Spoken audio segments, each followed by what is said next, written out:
Muhammad Data.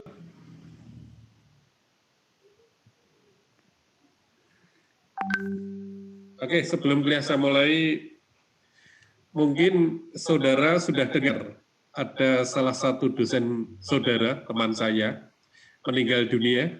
Sudah dengar? Sudah semua ya?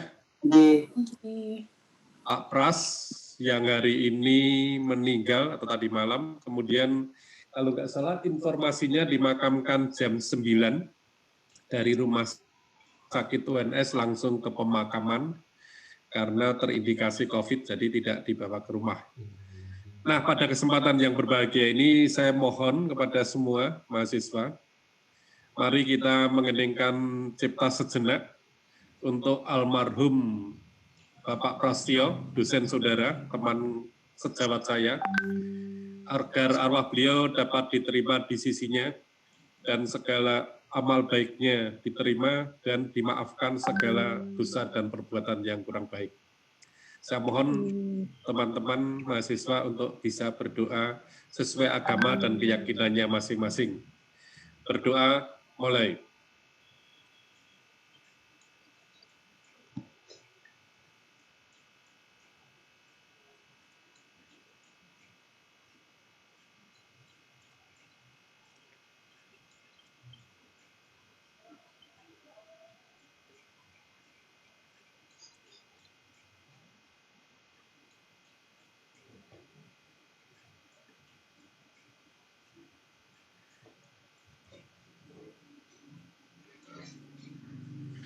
Amin. Ya, terima kasih semuanya.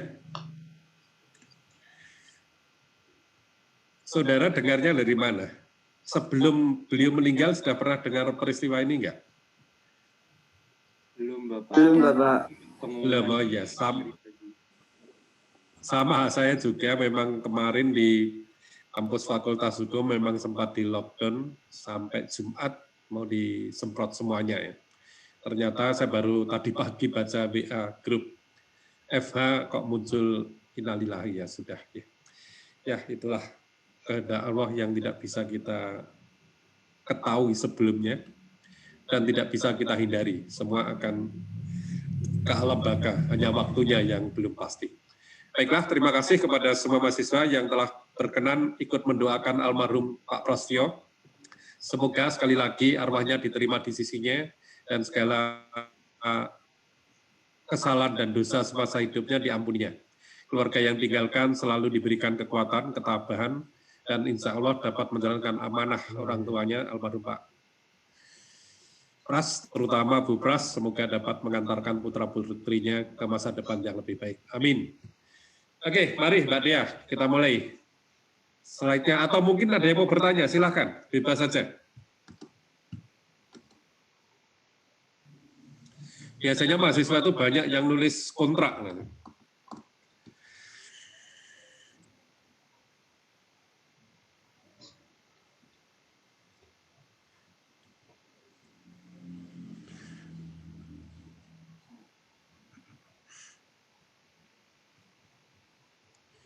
Oh ya, kemarin ada yang bertanya apakah perjanjian itu bisa dicabut sepihak.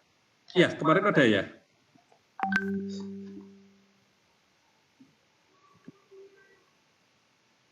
Coba, mungkin dia atau Nur ingat kemarin saya ingat saya ada yang bertanya, apakah perjanjian itu boleh dicabut secara sepihak?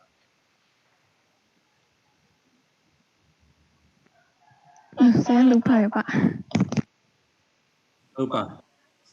Mungkin ada yang enggak, mungkin lupa namanya ya, tapi kemarin ada yang bertanya begitu ya, apa di kelas lain? Apa di mata kuliah lain ya, kalau kelas kontrak? Ya, mungkin di mata kuliah lain, tapi mahasiswa saya ada yang tanya. Kalau kontrak saya cuma di kelas I. Ya, ini terkait kontrak, kalau menurut pasal 1338, ya, KUH Perdata alinea kedua, perjanjian prinsip dasarnya tidak boleh dicabut oleh salah satu pihak, ya, kecuali atas dasar undang-undang. Coba, dia bawa KUH Perdata.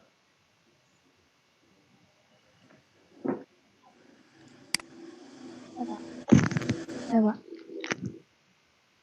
Ada? Ya. Coba 1338 alinea 2. 38.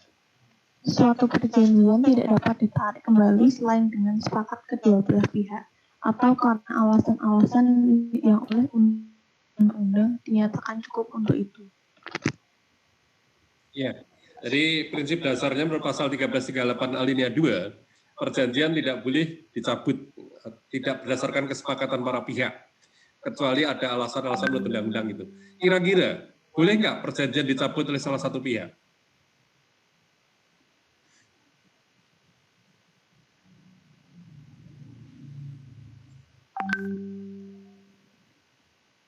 Boleh nggak?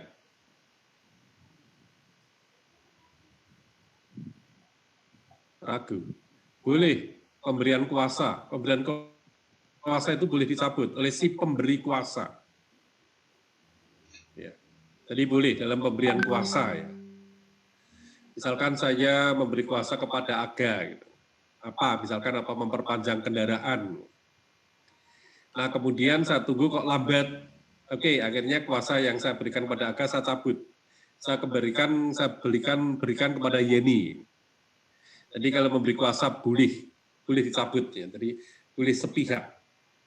Atau mungkin dalam perjanjian juga diperjanjikan ya. Tapi kalau enggak dalam pemberian kuasa yang diatur dalam pasal 1792 ya, pemberian kuasa. Itu boleh. Jadi prinsip dasarnya ada kemungkinan perjanjian itu boleh dicabut oleh salah satu pihak sepanjang sudah diperjanjikan atau sepanjang dimungkinkan oleh undang-undang, diperbolehkan oleh undang-undang. Ya. Oke, kemarin sampai ini nomor berapa ini? 17. Dari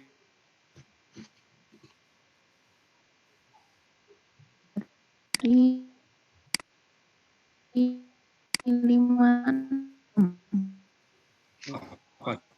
Jauh ya. Udah nggak apa-apa. Nanti materi nanti sama temannya atau sama Nur ya, Mbak Nur berdua. Baiklah, kalau nggak ada yang bertanya, saya lanjutkan. Undang-undang karena perbuatan manusia ya. Sebagaimana kita ketahui manusia sebagai subjek hukum ya. Selain manusia sebagai subjek hukum adalah badan hukum. Suatu perusahaan dikatakan badan hukum apabila satu, karena perintah peraturan perundang-undangan, yang kedua dilihat dari segi karakteristiknya. Karakteristik suatu perusahaan berbadan hukum adalah adanya pemisahan antara harta benda pribadi dengan harta benda perusahaan. Sedangkan kalau manusia sebagai subjek hukum, itu diatur di mana? Apa dasar hukumnya manusia sebagai subjek hukum? Kemarin katanya sudah saya bahas. Yeni, tahu manusia sebagai subjek hukum? Pasal 2 KUH, Pak. Ya, pasal 2 alinea pertama. Kalau pasal 2 alinea kedua, apabila kemudian lahir meninggal, maka otomatis subjek hukumnya hilang. Jadi betul, jadi pasal 2 alinea pertama. Jadi manusia sebagai subjek hukum. Jadi sering mungkin waktu kuliah kita PIH PTHI, termasuk saya waktu itu, tapi mungkin saya juga tidak paham, hanya diberitahu dosen manusia sebagai subjek hukum, sudah saya terima begitu aja ya. Tapi baru akhir-akhir ini sebenarnya ya, semuanya itu pasti ada dasar hukumnya ya. Hanya mungkin kita lewatkan atau kita tidak tahu ya. Tapi setelah saya pelajari ternyata apa yang kita terima sebagai suatu kebenaran, itu ternyata ada dasar hukumnya ya. Cuma mungkin kita tahu atau dosennya tidak menyampaikan ya. Sehingga yang kita pahami ya sudah, tahunya manusia sebagai subjek hukum, ya semua setuju, semua mengakui, dan tidak ada membantah. Ya. Tapi kalau ditanya dasar hukumnya mungkin akan mengalami kesulitan. Nah ini perikatan pasal 1353. Perikatan yang dilahirkan dari undang-undang sebagai akibat perbuatan orang terbit dari perbuatan halal atau dari perbuatan melanggar hukum ya. Jadi perbuatan halal itu perbuatan yang diperbolehkan, perbuatan melanggar hukum berarti perbuatan yang dilarang. Perikatan muncul karena adanya perbuatan manusia yang telah diatur dan menimbulkan akibat hukum. Jadi sebenarnya kalau kita ingin bicara detail, suatu perbuatan itu ada kemungkinan tidak mempunyai akibat hukum. Ya. Jadi misalkan saya transaksi jual beli ganja dengan Aga. Ya. Mas Aga, saya butuh ganja. Ya. Oke, saya sediakan Pak Arif. Ya. Kemudian transaksi katakanlah harganya 1 juta. Kemudian ya ini saya baru ada uang 500, gimana Mas Aga? Ya sudah, nggak apa-apa Pak Arif, ambil aja. Nah berarti saya dengan Mas Aga ini ada perbuatan hukum tidak? Ada, Pak. Ada. Perbuatan hukumnya apa? Berupa apa? Berupa transaksi, Pak. Berupa jual beli. Ya, tadi saya mengatakan saya baru punya 500.000, berarti yang 500.000 saya hutang. Nah ternyata setelah saya mengatakan seminggu, ternyata ya sudah, akhirnya saya lepas saja. Hubungan hukum, ya tadi saya dengan Aga tadi, ada akibat hukumnya enggak? Akibat yuridisnya. Saya membeli ganja dari Aga dengan harga 1 juta, kemudian saya baru punya uang 500, Aga, ya sudah nggak apa-apa Pak Arif, saya janji 1 minggu ke depan saya kembalikan. Namun kemudian ternyata tidak. Prinsipnya saya dengan Aga itu terjadi perbuatan hukum ya. Iya, Pak. Ya, jadi perbuatan hukumnya jual beli ya. Kemudian dari perbuatan hukum tadi mempunyai akibat hukum tidak? Akibat hukum.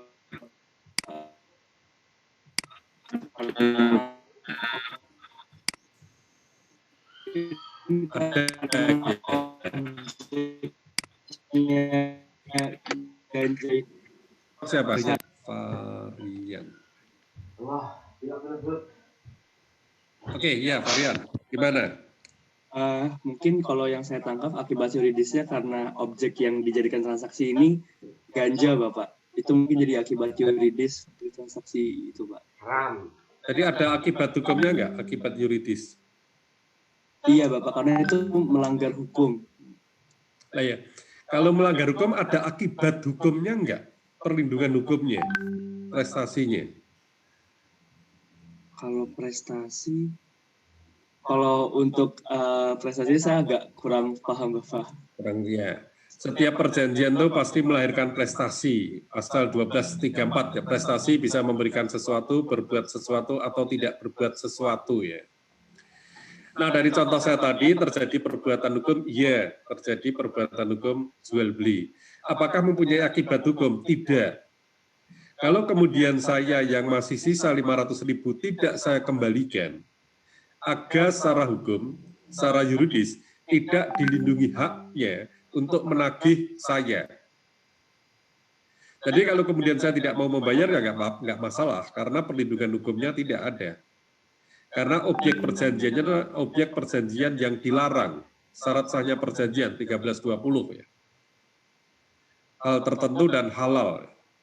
Kalau salah satu syarat objektif tidak terpenuhi, maka perjanjian tersebut batal demi hukum ya. Artinya bahwa perjanjian tersebut sejak semula dianggap tidak pernah ada. Nah, batal demi hukumnya kemudian diatur dalam pasal 1266. Yang intinya pasal 1266 1, batal demi hukum berdasarkan putusan pengadilan. Yang kedua, kalau para pihak tidak mensyaratkan batal demi hukum, intinya, kemudian hakim bebas menentukan syarat batal demi hukum. Yang ketiga, daluwarsa batal demi hukum 1 bulan. Nah ini pasal 1266, 1266.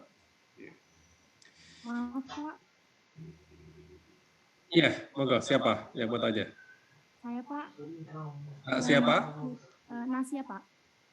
Nasya Bila Amelia. Mbak Natas, kelompok 5 ini? Iya, Pak. Maaf ya, Pak. Yes. Namanya masih. Iya, namanya siapa? Nasya, Pak. Nasya, iya silahkan Mbak Nasya. Ya, tadi kan Bapak bilang masa berlakunya itu 1 bulan. Nah, itu maksudnya gimana ya, Pak? Daluarsanya, misal saya, tadi ya saya terjadi transaksi dengan Mbak Nisa, siapa? Nasya, Pak. Mbak Nasya, Nasya. Mbak Nasya ya. Oke, saya yang umum aja, misalkan gini, Mbak Nasya, saya mengadakan perjanjian. Nah, kemudian tidak memenuhi syarat objektif. Ya, katakanlah tadi ganja ya. Oke, saya yang membeli, Mbak Nasya yang menjual. Kemudian setelah lebih dari 1 bulan, ya, Mbak Nasya mengajukan permohonan pembatalan perjanjian itu, sudah melebihi 1 bulan, haknya hilang. Coba Mbak Nasya baca pasal 1946, pengertian daluarsa, 1946. Sebentar, Bapak. Ya, silakan, nggak apa-apa, saya tunggu.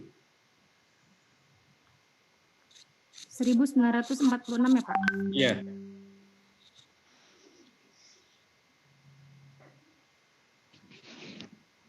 Menurut pasal 1946 KUH Perdata, daluarsa adalah suatu alat untuk memperoleh sesuatu atau untuk dibebaskan dari suatu perikatan dengan lewatnya suatu waktu tertentu dan atas syarat-syarat yang ditentukan oleh undang-undang.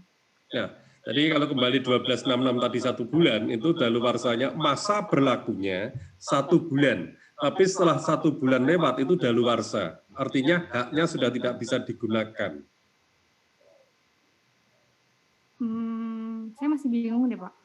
Masih bingung? Kayak maaf ya Pak, saya mau kayak menyimpulkan, misalnya tadi kayak ada transaksi ganja. Iya. Transaksi ganja itu saya nggak lunasin transaksinya itu misalnya sama Bapak, otomatis saya nggak punya kewajiban karena hak Bapak nggak ada perlindungan hukumnya karena semuanya kan batal demi hukum. Nah, iya, artinya syarat untuk membatalkan perjanjian ya, yang tidak memenuhi syarat objektif itu maksimal 1 bulan. Berarti kalau kemudian saya mengadakan transaksi dengan Mbak Nasya, 1 bulan saya tidak menggunakan hak daluarsa membatalkan, berarti perjanjian malah menjadi hidup lagi. Alasan yang digunakan itu menjadi hilang 1 bulan. Berarti setelah 1 bulan itu gimana Pak? Makanya gini, untuk semuanya ya, Nasya, biasanya nanti dalam perjanjian baku, perjanjian yang dibuat oleh salah satu pihak dan diberlakukan bagi pihak lain, itu tolong saudara cermati, pada umumnya ya, saya mengatakan pada umumnya, berarti belum tentu semua, itu ada klausul ya, bahwa pihak pertama dan kedua sepakat tidak akan menggunakan pasal 1266 dan 1267. Ya. 1267 itu tentang kerugian ya. Nah, kalau sepakat tidak akan menggunakan, berarti masa telah batal demi hukum itu tidak kena daluarsa 1 bulan dan tidak harus berdasarkan putusan pengadilan. Nah, jadi misalkan saya dengan Mbak siapa tadi, Nesia, itu mengeluarkan pasal 1266, berarti masa daluarsa itu 1 bulan hilang. Dan penyelesaian sengketanya batal demi hukum tidak harus melalui pengadilan, tidak harus. Karena teknik penyelesaian sengketa kita itu kan ada 2, 1 litigasi melalui peradilan, yang kedua non litigasi di luar peradilan, yang diatur dalam Undang-Undang Nomor 30 Tahun 99 tentang apa ini? Undang-Undang 30 Tahun 99. Nanti saudara tentang dan alternatif penyelesaian sengketa. Ya, arbitrase dan alternatif penyelesaian sengketa, arbitrase alternatif dispute resolution. Jadi kalau di luar pengadilan bisa menggunakan arbitrase, bisa menggunakan negosiasi, mediasi, konsiliasi. Jadi intinya itu Mbak Nasya, bahwa kalau kita sepakat tidak akan menggunakan pasal 1266, Berarti batal demi hukum tidak harus dengan putusan pengadilan, dan masa daluarsanya juga tidak 1 bulan. Ya. Jadi kemudian oke, kita sepakat bisa negosiasi. Ya, negosiasi itu penyelesaian sengketa yang dilakukan oleh para pihak. Misalkan saya dengan Nasya, ya sudah berdua aja. Tapi kalau mediasi itu melibatkan pihak ketiga, mediator. Nah, kira-kira gitu pemahamannya. Tadi yang ditanyakan daluarsa itu masa berlakunya. Hak untuk menggunakan atau hak untuk terlewatkan. Tapi kalau kemudian saudara baca lagi masa daluarsa secara umum, itu diatur dalam pasal 1993. Itu 30 tahun kalau nggak salah. 1993.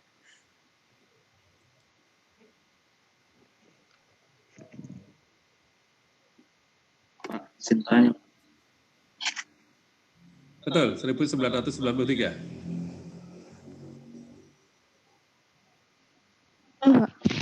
Betul ya.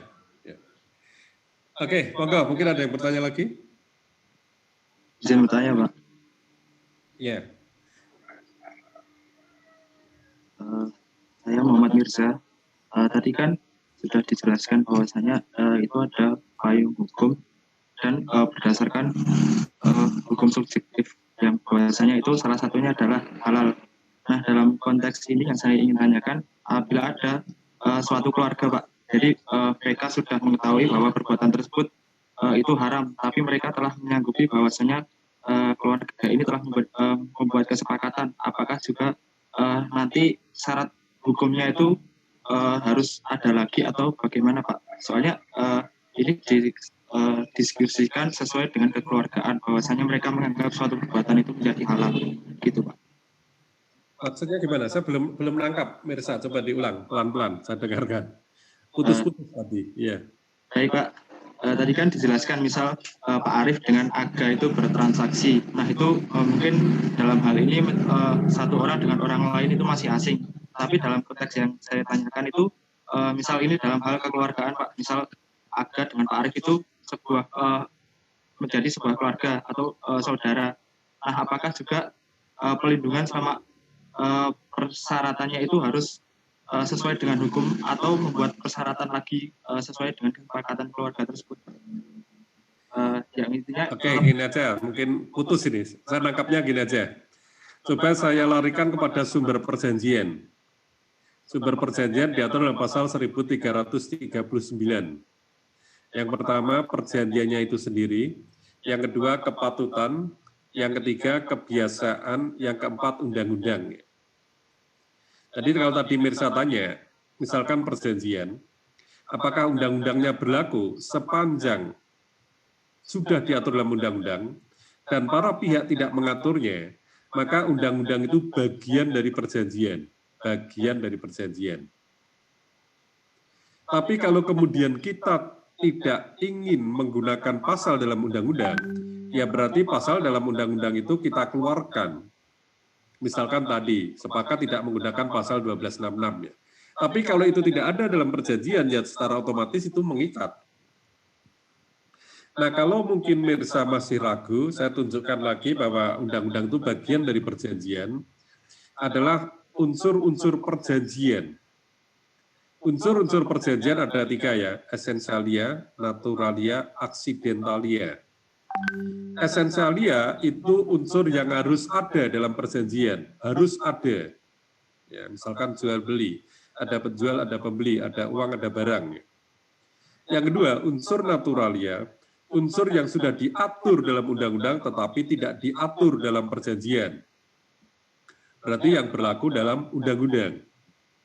Yang ketiga, unsur accidentalia. Accidentalia ya. Unsur yang ada dalam perjanjian. Nah, kemudian apakah kita boleh menyimpang dari undang-undang atau tidak?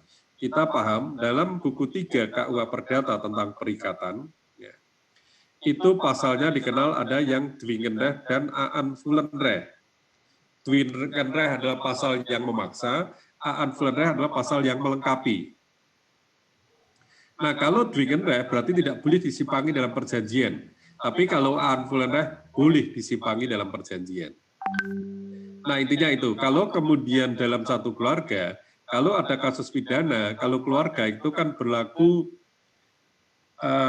apa itu namanya, harus ada laporan dari yang bersangkutan itu. Kalau pidana umum kan masyarakat boleh melapor, tapi kalau dalam hubungan keluarga kan yang bersangkutan, yang keluarga itu yang boleh melapor. Misalkan pencurian keluarga, oh delik khusus, delik pidana khusus. Maaf. Kalau ada pidana, delik pidana khusus itu artinya para melaporkan ya sudah, dalam arti keluarga ya. Tapi kalau delik umum semua boleh melaporkan. Jadi intinya itu Mirsa, kalau saudara Mirsa mencontohkan keluarga ya berarti masuk delik khusus kan, berarti yang melaporkan yang bersangkutan, pihak luar nggak boleh. Misalkan saya punya anak mencuri harta saya, tidak bisa dibawa keluar kalau saya nggak lapor. Misalkan Mirsa tahu, putranya Pak Arif ngambil, nggak bisa Mirsa kemudian melaporkan. Karena ini delik khusus, delik yang menyangkut hubungan keluarga. Kalau kemudian saya dirugikan tidak melapor, ya nggak masalah. Kira-kira begitu, Mirsa. Jadi kaitannya dengan apakah diatur itu satu sumber perikatan, sumber perjanjian, satu perjanjian itu sendiri, kepatutan, kebiasaan undang-undang. Berarti undang-undang bagian dari perjanjian. Pembuktian yang kedua untuk memperkuat atau untuk memperjelas, meyakinkan saudara unsur-unsur perjanjian. Unsur yang kedua, naturalia. Ya. Itu, Mirsa, mungkin ada yang kurang jelas? Terima kasih. Iya, silakan. Mungkin ada lagi.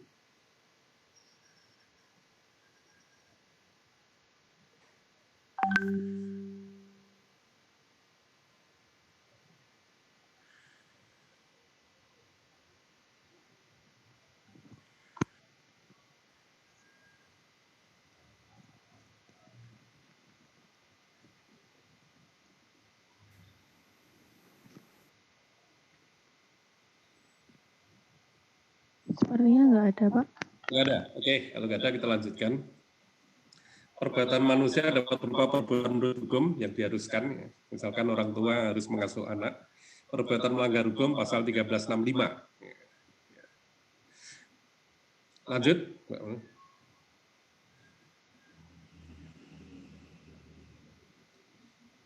Perbuatan menurut hukum, nah ini perwalian bukan sukarela ya, pembayaran tak terhutang. Ya. Oke, lanjut.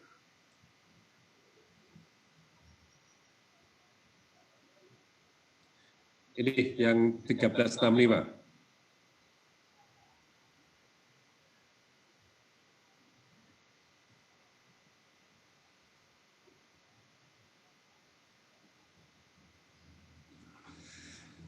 Dia perbuatan melanggar hukum ya, yang membawa kerugian kepada seorang lain, mewajibkan orang yang karena salahnya menerbitkan kerugian itu mengganti kerugian tersebut. Ini yang biasa disebut PMH ya, perbuatan melanggar atau melawan hukum.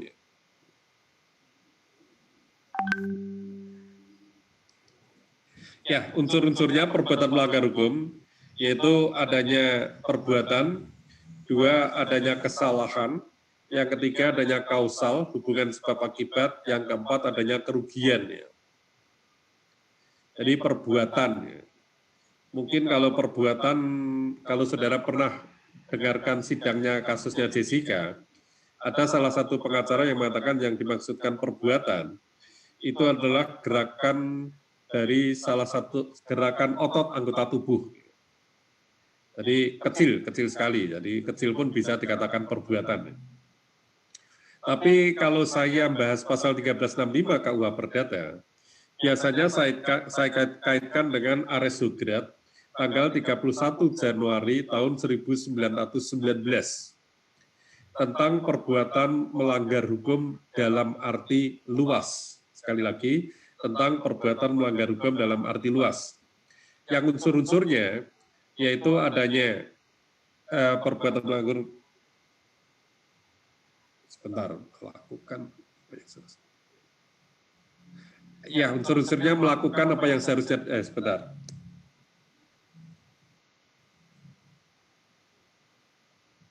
lupa saya. Unsur-unsur perbuatan melawan hukum, melanggar hukum dalam arti luas.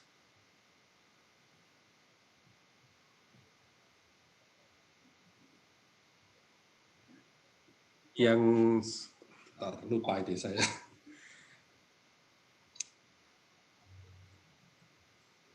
Ya, satu, melanggar hak orang lain. Yang kedua, bertentangan dengan kewajiban hukumnya.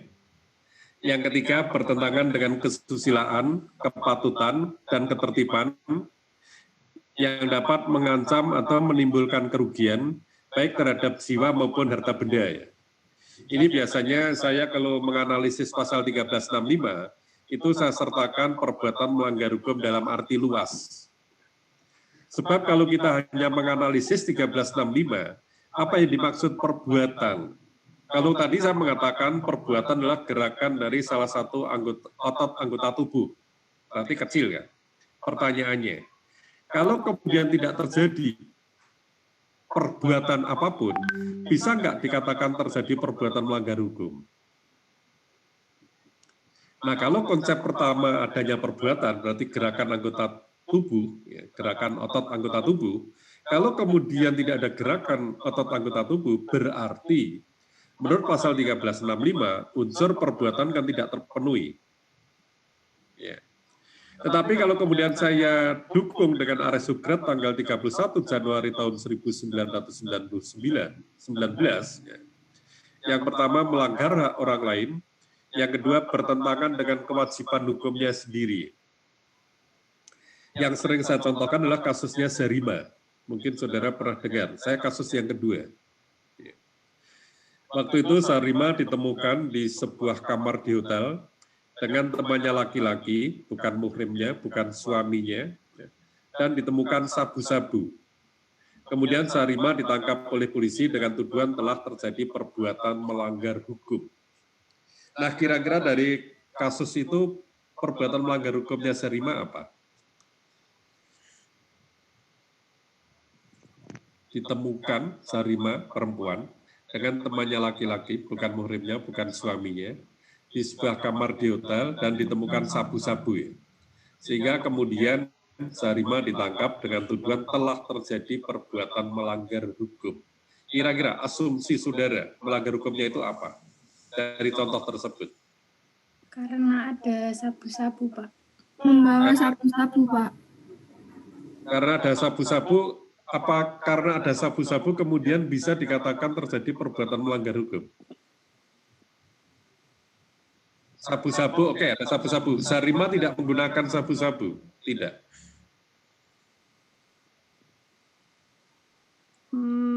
Bisa jadi di sana ada ini Pak, pelanggaran ini pasal zina. Kalau salah satunya Zina kan bisa dilihat dari pemeriksaan medis. Dua-duanya diperiksa tidak berhubungan, tidak zina. Itu Pak, kalau bisa saja. Asumsinya kalau orang dewasa kan asumsinya pasti itu, tapi tidak. Dia tidak membawa, dia tidak memakai, namun dia bisa jadi penjualnya begitu Pak untuk melakukan transaksi. Penjual bukan penjual. Karena dia memiliki narkotika, Pak. Tidak memiliki. Yang memiliki yang laki-laki. Apa kira-kira perbuatan melanggar hukum Zarima? Ini fakta ini, kalau saudara pernah mengikuti beritanya, muncul ini. Pak, mungkin karena si Zarimanya itu nggak ngasih tahu, nggak memberitahu ada pemakai narkotika mungkin, Pak. Zarima nggak. Tidak memberitahu ke pihak yang berwajib itu loh, Pak. Kan dia mengetahui. Nggak dengar, coba suaranya putus-putus, Mbak Sarah, diulang. Jadi kan dia mengetahui. Ya, dia mengetahui yang prianya itu memakai, tapi dia tidak memberitahu ke pihak yang berwajib. Ya, betul, Sarah. Jadi makanya tadi saya menggunakan Ares Sugrat. Melanggar orang lain bertentangan dengan kewajiban hukum. Jadi kewajiban hukum kita, kalau kita tahu ada seseorang melakukan perbuatan melanggar hukum, kita wajib lapor. Kalau kewajiban kita lapor tidak kita laksanakan, kemudian kita diketahui oleh aparat penegak hukum, kita bisa dikatakan salah. Makanya ini yang sering saya munculkan, dengan diamnya seseorang, itu malah bisa terjadi perbuatan melanggar hukum. Diam malah melanggar hukum. Jadi misalkan saudara, ya kadang kita menjadi dilematis juga. Ya. Tahu ada kejahatan, kalau kita lapor ya mungkin kita masuk dalam lingkungan itu juga kan, lingkup itu juga. Mungkin harus diperiksa, mungkin jadi saksi, dan sebagainya ya, mungkin butuh waktu juga. Tapi kalau tidak lapor, ya nggak apa-apa sepanjang tidak diketahui. Tapi kalau kemudian diketahui, ya kita akan kena juga. Intinya itu, makanya saya kalau memberikan analisis hukum, perbuatan melanggar hukum, termasuk kalau saya jadi saksi ahli di pengadilan, saya tetap akan menggunakan pasal 1365 KUH Perdata dan Ares Sugrat tanggal 31 Januari tahun 1919. Ini dalam upaya untuk mempertegas terhadap sikap perbuatan. Kalau perbuatan adalah suatu gerakan otot dalam anggota tubuh, kemudian ototnya diam semua, tidak bergerak, apakah bisa dikatakan perbuatan melanggar hukum? Kelihatannya kalau dalam pasal 1365 sulit. Tapi kalau kita konstruksikan dalam Ares Sugrat masuk.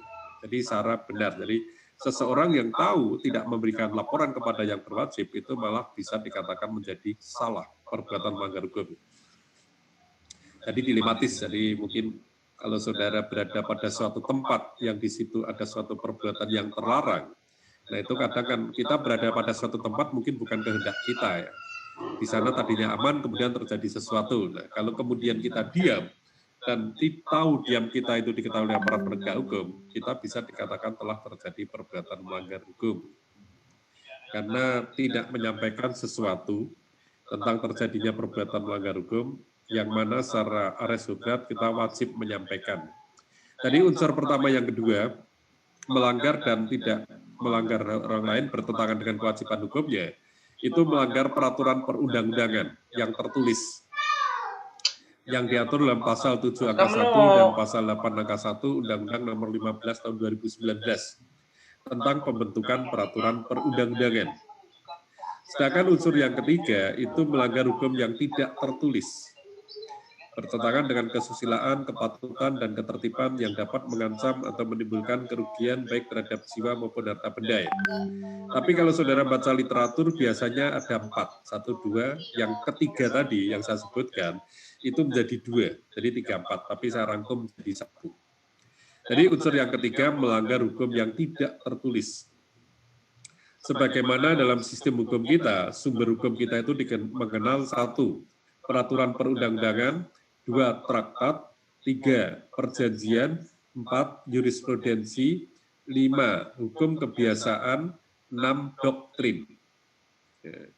Jadi kebiasaan itu merupakan sumber hukum. Kebiasaan itu adalah suatu perbuatan yang telah dilakukan secara berulang-ulang dan tidak terbantahkan. Tapi kebiasaan juga belum tentu berakibat hukum. Misal saya tanya saudara, saudara kebiasaan makan setiap hari berapa kali? Itu Bapak. 1, Pak. 1. Ada yang 2, ada yang 3? Makan 1, Aldi 1 ya. Kemudian sehari Aldi makan 2-3 kali. Salah?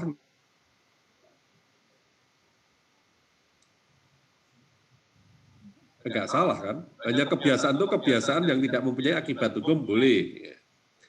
Jadi kebiasaan mandi setiap hari 2 kali. Kalau kemudian kita 1 kali, 3 kali, apakah salah? Juga tidak salah. Ya. Tapi kalau kebiasaan yang dalam konstruksi hukum itu bisa menjadi dasar hukum. Misalkan saya pinjam uang pada mahasiswa. Ini ada berapa yang hadir? 50 ya, oke, 49. Saya pinjam uang 10.000. Nah, kemudian ketuanya Mbak Nur. Biasanya kalau utang piutang, tanda terima uang itu dengan apa? Tanda terima uang. Dengan kwitansi kan? Iya Pak, kwitansi. Ya, berupa kwitansi. Kalau kwitansi kan formatnya jelas kan? Iya, Pak. Ada nomor, kemudian untuk, ada tanggal, bla bla bla lengkap. Kalau kemudian mahasiswa ini tidak ada yang bawa kwitansi, saya pinjam. Kemudian Nur ya dengan terpaksa harus memberanikan diri. Mohon maaf Pak Arif, saya minta tanda bukti. Silahkan Mbak Nur, saya siap tanda tangan. Mana? Nah kemudian Mbak Nur karena tidak ada kwitansi hanya menulis dalam sarik kertas. Telah terima dari mahasiswa bla bla bla uang sebanyak sekian ratus ribu yang menerima Arif Suryono. Saya tanda tangan. Boleh nggak kertas yang disodorkan Nur tadi kepada saya sebagai tanda bukti telah terima uang? Boleh, Pak. Boleh. Nah ini yang dimaksud kebiasaan. Ya. Jadi kebiasaan hukum kebiasaan itu boleh. Itu dalam kebiasaan dalam hukum bisnis. Contohnya itu. Jadi kebiasaan yang kemudian sudah diakomodir menjadi hukum. Ya. Kemudian selain itu adat. Ya, jadi hukum. Kalau saudara membaca literatur, kalau hukum kebiasaan itu hukum yang mengadopsi dari hukum barat, kemudian hukum adat adalah hukum yang mengadopsi dari warisan nenek moyang kita. Jadi hukum kebiasaan dan hukum adat juga merupakan sumber hukum. Tapi sumber hukum adat sama hukum nasional itu tinggi mana kekuatan hukumnya? Hukum nasional, Pak. Nasional, Bapak. Hukum nasional, Hirma, hukum nasional. Ya. Ada yang dari Papua? Nggak ada ya? Lahir saja, Pak. Nggak ada. Hirma pernah melihat TV perang suku di Papua lewat TV? Kalau beritanya saya pernah lihat, tapi kalau perangnya saya belum pernah, Pak. Kalau sekedar beritanya pernah. Ya, mungkin yang lainnya pernah, saya sendiri pernah. Pernah, Pak. Kalau di Papua perang antar adat itu kan saling berhadapan. Saling membawa senjata tajam dan saling berusaha membunuh. Itu dalam sistem hukum Indonesia melanggar hukum nggak? Di situ ada polisi loh, di situ ada polisi. Mohon maaf kalau di sini ada yang keluarga polisi. Dalam perang itu ada polisi. Melanggar hukum nggak? Dalam pidana aja. Seseorang membawa senjata tajam di tempat keramaian kan kena pidana itu. Betul kan? Nah ini membawa senjata tajam di tempat keramaian dan berusaha saling membunuh. Terjadi perbuatan melanggar hukum. Kalau secara hukum nasional terkena, Pak? Tidak, Pak. Terkena, ya. Karena kenyataannya terkena nggak? Itu ada polisinya loh itu. Tidak, Pak. Ada polisi yang Tidak jaga. ada. Enggak. Kalau nyatanya enggak. Nyatanya nggak kan? Berarti hukum adatnya kan? Nah, jadi dalam kondisi tertentu hukum adat lebih kuat daripada hukum nasional. Ya. Jadi pernah saya tanya yang orang Papua asli, mahasiswa S2 tapi bukan hukum. Saya tanya, Mbak, itu kalau perang itu gimana itu? Memang betul seperti itu, betul. Ya. Jadi misalkan perang antar suku itu membuat undangan. Jadi misalkan suku A ingin ajak perang dengan suku B, memberi undangan pada suku B, menentukan jamnya. Perang misalkan jam 10 sampai jam 12. Kalau saudara lihat kan di situ ada polisinya. Tapi polisi kan tidak berani mengambil tindakan. Berarti karena tujuan hukum tidak bicara pada tataran kepastian hukum, tapi lebih bicara kepada kemanfaatan. Tujuan hukum kan satu, keadilan, dua, kemanfaatan, tiga, kepastian hukum. Kalau yang dikejar kepastian hukum, itu kan semua ditangkap harus. Tapi kalau kita bicara manfaatnya, mungkin akan lebih bermanfaat mendiamkan daripada menangkap. Walaupun ada kemungkinan nanti ada korban, ada kemungkinan. Tapi setelah saya tanya, ternyata memang itu ada undangan, dan sesuai jam, misalkan jam 10 sampai jam 12, perang, di situ juga ada aparat, dan setelah itu berakhir sudah, jamnya selesai. Jadi mungkin kalau saya melihat orang Papua, itu kalau perang kan malah kesatria ya, saling berhadapan.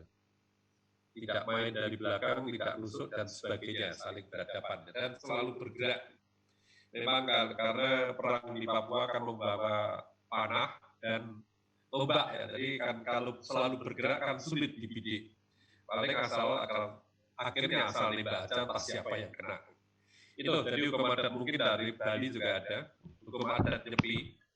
Itu begitu ada Nyepi, semua pergerakan ke Bali tidak diperbolehkan. Keluar aja juga nggak boleh kecuali.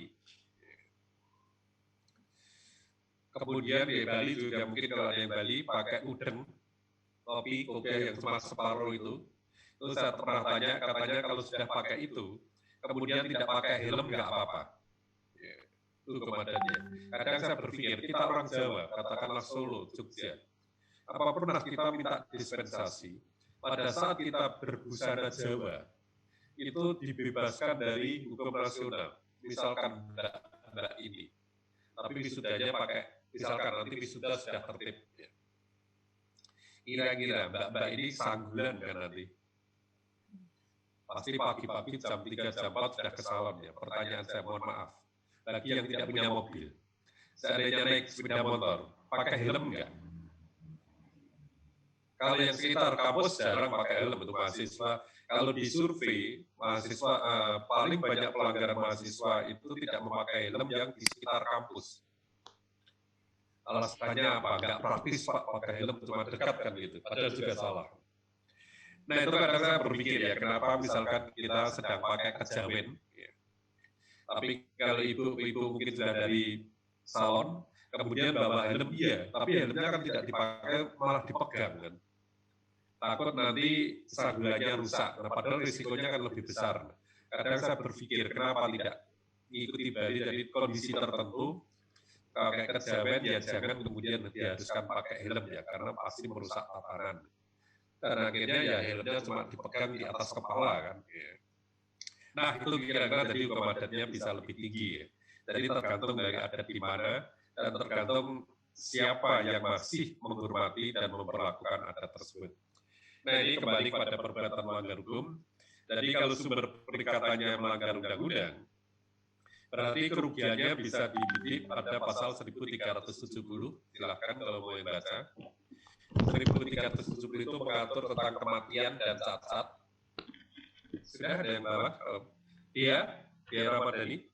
Bawa? Ada. Tapi kalau perbuatan melanggar hukum ya, sumber perkataannya undang-undang.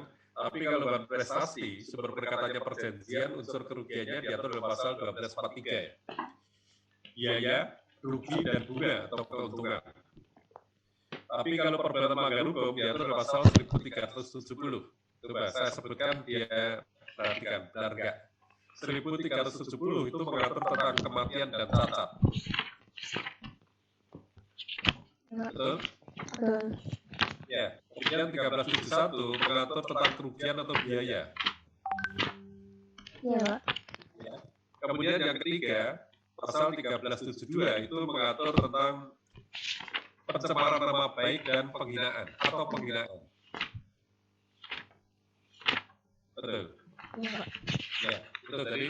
Kalau perbuatan melanggar hukum, unsur-unsur yang bisa terjadi kemungkinan itu korban meninggal dunia kan. Misalkan saya pergi ke kampus pakai mobil ya. Kemudian saya nabrak orang meninggal dunia. Nah itu meninggal, perbuatan saya, itu kan umumnya masuk pidana, tapi juga bisa masuk perdata. Berarti saya telah terjadi perbuatan melanggar hukum, melanggar undang-undang lalu lintas, yang menyebabkan korban meninggal dunia. Nah kalau kemudian meninggal dunia ingin menggugat saya gunakan pasal 1370. Berapa yang digugat? Subjektif, karena kerugian imaterial, bebas. Mau gugat 1 triliun boleh, 1 juta boleh, 100.000 boleh. Ya. Kemudian kalau cacat juga boleh gugat, imaterial kan. Ya. Tapi kalau 1371 itu kerugian atau biaya berarti material yang dapat dinilai dengan uang. Kemudian 1372 imaterial lagi, pencemaran nama baik, penghinaan, itu subjektif ya. Jadi boleh menggugat dengan pencemaran nama baik, tapi unsurnya pencemaran nama baik itu terjadi di ruang publik. Ya. Misal saya mohon maaf mengeluarkan kata-kata mungkin kepada Aldi ya. kemudian Aldi merasa tersinggung, itu boleh mengatakan Pak Arif telah pencemaran nama baik. Karena saya mengajar di sini bisa dikatakan di ruang publik. Karena mahasiswanya ada 49, 50 sama saya. Nah, kalau kemudian Aldi tersinggung, boleh Pak Arif melanggar pencemaran nama baik. Misalkan katanya sama, saya X. Tapi kalau kemudian saya hanya berdua sama Aldi, Aldi, kamu dulu X gitu ya. Kemudian Aldi mengatakan, Pak Arif pencemaran nama baik, nggak bisa. Karena kan saya cuma berdua. Tidak saya informasikan kepada pihak lain. Pencemaran nama baik itu kan pasti harus diketahui orang lain. Kalau cuma berdua kan enggak, kecuali kalau kemudian saya membawa keluar bisa. Tapi kalau cuma berdua kan debat aja. Enggak, Kak, enggak masalah. Tapi begitu saya menyampaikan di ruang publik, nah itu pencemaran nama baik. Jadi tolong hati-hati terhadap medsos juga. Dalam suasana seperti ini, mohon pilihan kata itu harus kita cermati ya. Jangan kemudian kata yang menurut penulisnya, menurut saudara, menurut saya mungkin dianggap baik, tapi di sebelah mungkin dianggap kurang baik. Ya. Jadi mari kita mencari posisi yang aman. Dalam suasana seperti ini, semua bisa menjadi tidak baik. Ya. Termasuk kalau meneruskan berita, tolong juga dicermati. Kalau memang aman, ya dibaca aja. Kalau memang percaya, ya percaya. Kalau ingin menyebarkan, ya tolong dicermati terlebih dahulu ya. Kasihan kepada saudara-saudara kita yang kemungkinan alasannya tidak tahu. Cuma saya kadang yang nggak setuju itu penegakan hukum. Kalau kemudian misalkan saya mencemarkan nama baik Aldi, pejabat, kemudian disuting misalkan di TV, kemudian minta maaf, selesai. Nah ini kan saya pikir nggak selesai nanti. Jadi misalkan saya menyampaikan, kemudian minta maaf diterima, nanti orang lain kan nanti ikut. Akhirnya ya akan berulang, perbuatan itu berulang terus, dan tidak akan terjadi sanksi, tidak akan terjadi penjeraan. Seperti halnya sekarang narkoba, narkotika itu. Kan nanti alasan terakhir saya menjadi korban. Iya kan? Dan nanti mohon direhabilitasi. Sudah. Hampir saya ikuti TV, itu acara situ terus. Kalau kemudian tertangkap disuruh menyampaikan di depan TV, pertama pasti permintaan mohon maaf. Kedua, pasti perbuatan saya jangan ditiru. Iya kan? Yang ketiga, ini perbuatan yang salah, bla bla bla. Yang keempat, mohon dimaafkan. Yang kelima, pasti mohon direhabilitasi kan. Nah itu jadi, dan ini berulang-ulang dan selalu diloloskan. Nah akhirnya kan ada unsur misalkan saya pengen mencoba, nanti saya melakukan itu kan juga dimaafkan. Nah itu jadi kalau menurut saya ya sekali-kali ada sanksi yang harus ditegakkan. Jangan kemudian unsur ini minta maaf, semua dimaafkan ya. Ya maaf baik, tapi mungkin hukum jalan terus. Sehingga ada proses pembelajaran. Dan mungkin saya selalu mendengarkan, mungkin saudara juga sependapat, pada umumnya pasti mengatakan, ya mudah-mudahan ini kejadian yang terakhir. Setuju? Kalau saya nanti ucapkan kejadian terakhir, ya nanti Aldi juga gitu. Ya ini mudah-mudahan terjadi terakhir. Gitu. Nur Ilmi juga gitu. Akhirnya kan itu terus, terakhir, tapi nggak pernah terakhir. Nah gitu. Jadi saya kadang ini bahasa bombastis, nah mudah-mudahan ini peristiwa yang terakhir, padahal nggak mungkin yang terakhir. Oke, itu jadi tolong saudara cermati, kalau saudara bahas pasal 1365, ini yang selalu saya gunakan ya. Baik misalkan saya jadi saksi ahli di pengadilan, saya akan membedah pisau analisis 1365, itu saya kaitkan dengan perbuatan melanggar hukum dalam arti luas, berdasarkan putusan Ares Sugrat. Ares Sugrat itu putusan Mahkamah Agung pada zaman Hindia Belanda. Jadi silakan saudara cek, kalau ada Ares Sugrat setelah tahun 1945 itu pasti salah. Pasti sudah. Tapi kalau Ares Sugrat itu pasti produk sebelum tahun 1945, sebelum Indonesia merdeka. Sebab setelah Indonesia merdeka itu kan pasti kena Mahkamah Agungnya. Itu, jadi Ares Sugrat itu putusan Mahkamah Agung pada zaman Hindia Belanda. Dan kalau kemudian sampai sekarang masih berlaku, itu berdasarkan pasal 1 aturan peralihan Undang-Undang Dasar 45. Setelah diamandemen yang keempat tahun 2002. Tapi kalau saudara baca literatur, yang Undang-Undang Dasar yang lama itu pasal 2 aturan peralihan. Lanjut, ya. Atau mungkin ada yang bertanya, silahkan. nggak usah saya kalau memang kurang jelas langsung tanya aja. Sebab ini yang praktis ya, atau mungkin saudara nanti tertarik skripsi kontrak. Sebenarnya ada yang baru tuh, hardship. Hardship. Apa itu, Pak? Gimana? Iya, Pak. Tadi Bapak kan bilang hardship. Itu apa, Pak?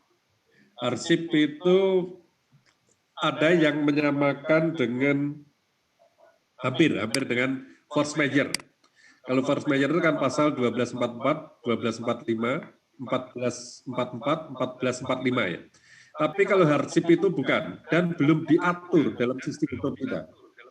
Tadi yang tanya dia ya. Iya, oke, saya jelaskan. Enggak apa-apa. Saya jelaskan. Jadi hardship itu belum diatur dalam sistem hukum Indonesia, belum ada. Tapi ada dalam praktek. Misalkan begini, hardship itu keseimbangan atau keadilan itu berubah. Suatu misal begini, dalam pembangunan kontrak, dalam pembangunan kontraktor, misalkan salah satu komponen kontraktor itu pasir ya, pasir. Misalkan dalam kontrak, dalam tender awal dihitung misalkan satu red truk pasir itu dikalkulasi harga 10 juta. Ya. Kemudian setelah berjalan proyek, ternyata harga pasir itu kemudian menjadi 20 juta. Nah, kalau saudara memberikan analisis hukum, kontrak seperti ini tetap wajib berjalan atau tidak? Harus tetap berjalan tidak? Saya kontraktor. Ya. Aldi pemilik proyek. Kemudian saya sanggup dengan nilai kontrak katakanlah 1 miliar bangun rumahnya Aldi. Salah satu komponennya kan pasti ada pasir. Secara detail. Ini kok suaranya bergema ya? Halo? Enggak bergema ya? Oke, saya lanjutkan. Tadi ada yang ngasih on, jadi agak bergema, Pak.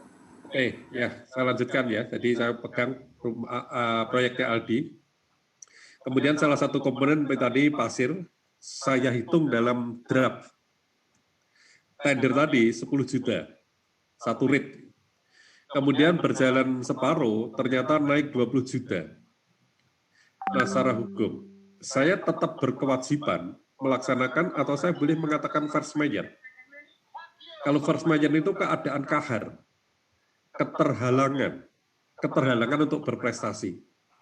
1244, 1245 itu mengenai subjek hukumnya, orangnya, tapi kalau 1444, 1445 itu mengenai objeknya. Force majeure itu ada dua, force majeure absolut dan relatif. Kalau force majeure absolut itu berarti prestasi sudah tidak bisa dilakukan, berhenti. Tapi kalau force majeure relatif ini bisa direkonstruksikan ulang perjanjiannya. Sehingga perjanjian ulang, dibuat perjanjian baru. Nah, ini hardship ini tidak masuk di situ. Dalam sistem hukum kita belum diatur. Tapi fakta ada, sehingga keadilan, keseimbangan berbeda jauh. Tadinya 10 juta menjadi 20 juta, itu kan berarti 1:2 kan. Nah, kalau kemudian saya mengajukan permohonan pada Aldi ini saya keberatan. Sulit, dasar hukumnya apa? Pasti Aldi nanti bisa mengatakan, asas kebebasan berkontrak.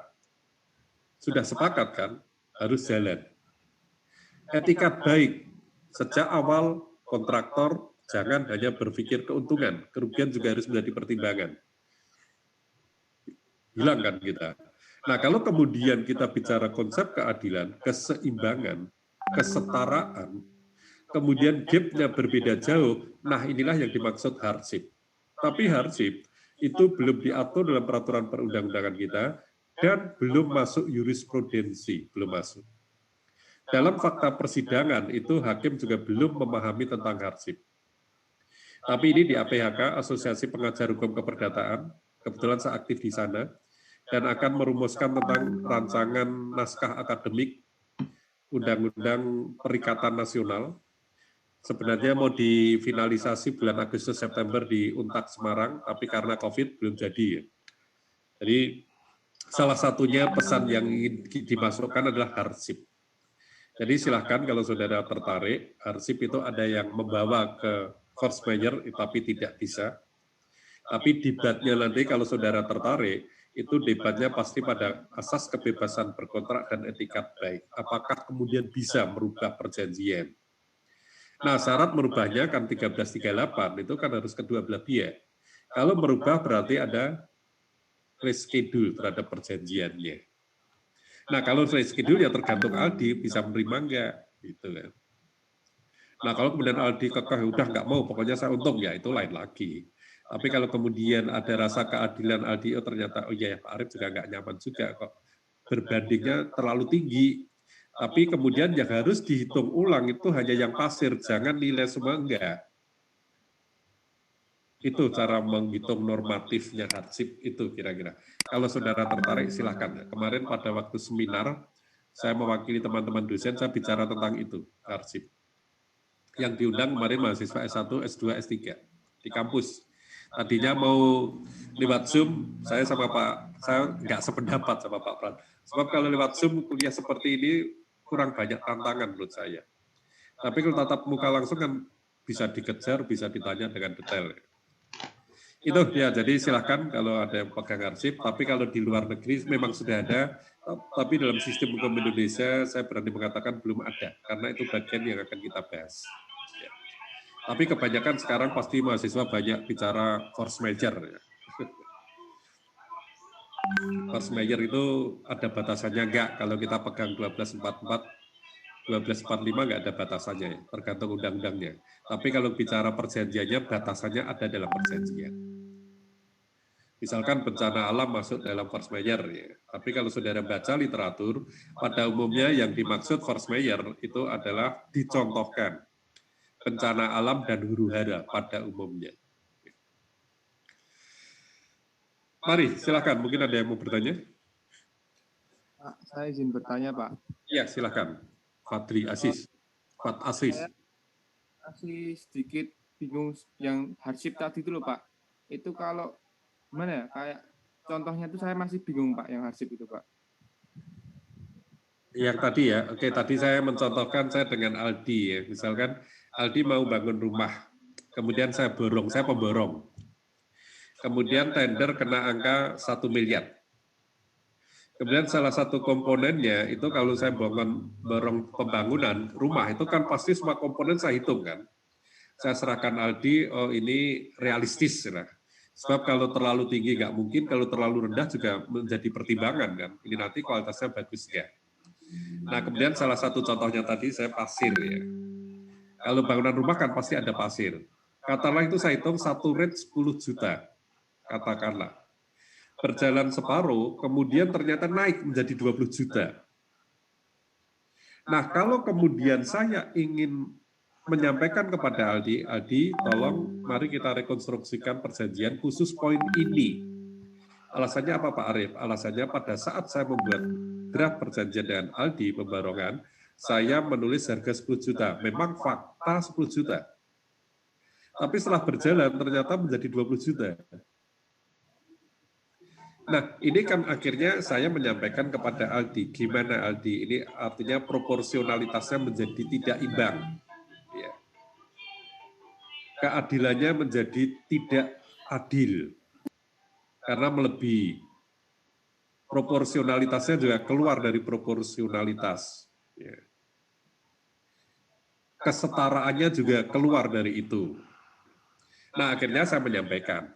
Nah, poin seperti inilah yang dimaksudkan hardship. Ya. Jadi kita masih merekonstruksikan yang kemudian tidak masuk force majeure, tapi tidak masuk yang lainnya. Tapi ini fakta yang bisa terjadi, atau kalau tidak bisa katakan sering terjadi, dalam kontrak. Tapi ini pernah saya diskusikan, kebetulan saya satu tim di bagian ini. Kemudian ada Pak Kuko dari UNER, kemudian ada notaris Adi, mencermati ini. Kemudian mereka juga mengatakan, ini di dalam praktek itu mengalami kesulitan untuk diputuskan, baik oleh para pihak maupun hakim. Karena faktanya itu kan fakta empiris. Ya. Nah, akhirnya kemudian kita usulkan. Nah, cuma nanti ke depannya, apakah itu bisa? Maksud saya gini, Pak Tri Aziz. Kalau itu masuk dalam peraturan perundang-undangan, artinya kalau ada fakta hukum seperti itu, apakah masuk dalam perjanjian atau tidak, nggak masalah. Kalau seandainya nanti unsur-unsur harsip masuk, baru kita bisa menunjuk ini loh berdasarkan pasal sekian, Undang-Undang Perikatan mengatur tentang harsip. Nah, kembali kepada pasal 1339 KUH Perdata, Undang-Undang bagian dari perjanjian. Tapi kalau harsip belum masuk dalam peraturan perundang-undangan, kita debatnya adalah debat fakta. Siapa yang bisa meyakinkan? Nah, kalau kemudian katakanlah begitu, Aldi mungkin kalau saya konsultan hukum juga kan saya mengatakan, loh ini asas kebebasan berkontrak sejak awal. Yang kedua, asas itikat baik. Masing-masing pihak mempunyai itikat baik untuk melaksanakan dari awal sampai akhir. Kemudian asas fakta sunt servanda, kekuatan hukumnya sama dengan perjanjian. Tertutup kan pintu masuk kita.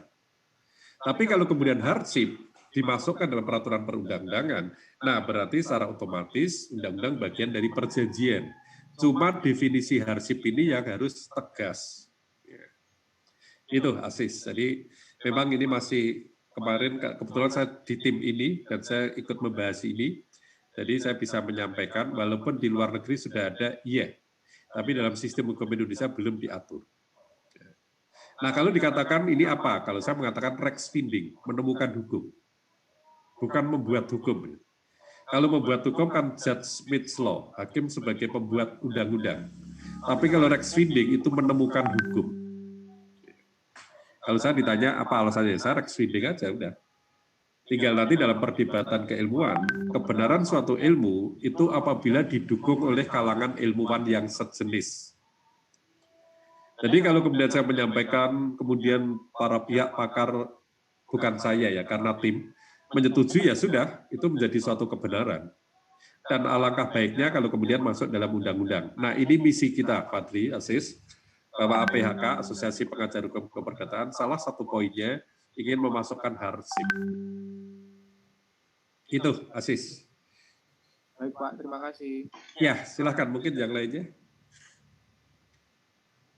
Jadi kalau saya suka menganalisis ya, jadi misalkan ada mahasiswa bimbingan, saya pernah bimbing mahasiswi ya. Hasil akhir kesimpulannya itu batal demi hukum. Lulus dapat A. Padahal S1. Saudara, selevel saudara. Kesimpulannya, tapi karena S1 saya perhalus kesimpulannya. Seharusnya batal demi hukum. Saya suruh nambah seharusnya. Kalau S2, S3 ya sudah batal demi hukum gitu aja, tapi ya saya masih agak toleran terhadap S1. Nanti saya khawatirnya kalau ditanya oleh penguji. Kalau dengan saya nggak masalah, tapi kan penguji mungkin punya pola pikir yang lain, cara berpikir yang lain, sehingga bahasanya sampai halus seharusnya batal demi hukum. Nah silakan kalau saudara tertarik menganalisis hukum, saya malah suka itu. Silakan, mungkin ada lagi?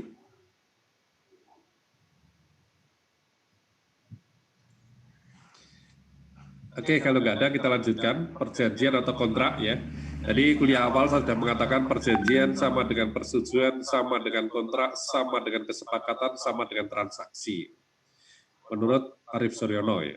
Tapi perjanjian sama persetujuan menurut Subekti, perjanjian dengan kontrak menurut Munir, kesepakatan tidak lain adalah perjanjian menurut Van Dun, transaksi menurut Hermin, dosen UNER. Oke, menurut pasal 1313 KUH Perdata, suatu perjanjian adalah suatu perbuatan dengan mana satu orang atau lebih mengikatkan dirinya terhadap satu orang lain atau lebih. Jadi kalau saudara baca literatur, ada penulis yang mengkritisi tentang pasal 1313. Mereka kurang sependapat, karena pasal 1313 ini terkesan perjanjian itu perjanjian yang aktif itu hanya satu orang. Bisa dilihat dengan mana satu orang atau lebih mengikatkan dirinya. Tapi kalau kemudian saudara baca bukunya J. Satrio sama R. Setiawan, beliau menambahkan mengikatkan dirinya dalam kurung atau saling mengikatkan dirinya. Kalau saudara pernah baca, silahkan. Jadi saya sependapat dengan itu. Jadi saling mengikatkan dirinya, artinya kedua belah pihak aktif. Kalau tidak, ini kan terkesan perjanjian sepihak. Perjanjian yang melahirkan kewajiban bagi salah satu pihak. Contohnya pemberian syarat cuma-cuma. Tapi kalau saling mengikatkan dirinya, itu berarti kedua belah pihak aktif. Yang ini yang biasa disebut perjanjian dua pihak atau timbal balik. Diatur pasal berapa perjanjian dua pihak?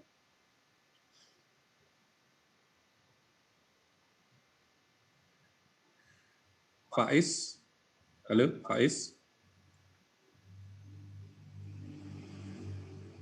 Pak Istri Meliana, pasal berapa? Bawa KUH Perdata? Yang internet, Pak. Bawa, KUH Perdata bawa nggak?